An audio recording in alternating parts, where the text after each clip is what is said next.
When you look at the events in Nairobi, the Kenyan capital, on March 9th, it was a Friday, you have this celebrated handshake between President Uhurru Kenyatta and I hear sometimes Raila Odinga, in fact, being referred to as His Excellency by Kenyan State House itself, Harambee House. Yes.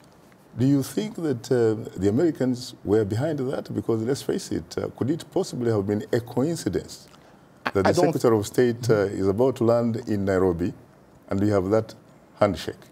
I don't think that it was a coincidence. I would think that Ambassador Godek, a very able diplomat, has been involved. In Kenya, they were walking too close to the precipice. I thought back to 2007, 2008, when the situation had gotten entirely out of hand, and where the U.S. worked with Kenyan leaders to, in fact, put statesmanship and compromise at the center of developments. March 9th was a great day for Kenyans. It was a good day for Americans also, because Kenya is such a critically important country. Let me give you the same question, really, that Malik Chaka just attempted to answer. You were in the delegation of Rex Tillerson, the former Secretary of State, correct? He's the outgoing Secretary of State, yes. The outgoing Secretary. I did participate in the trip.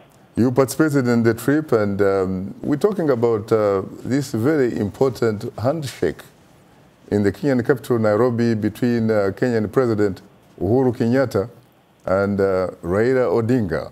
Was the United States behind it?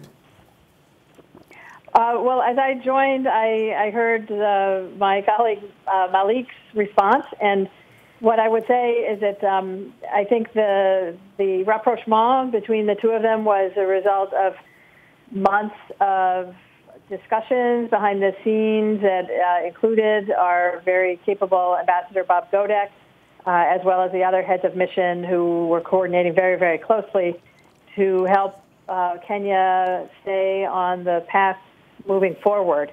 Nobody wanted to see a return to previous disruptions that had accompanied the electoral process. It was an electoral season full of twists and turns.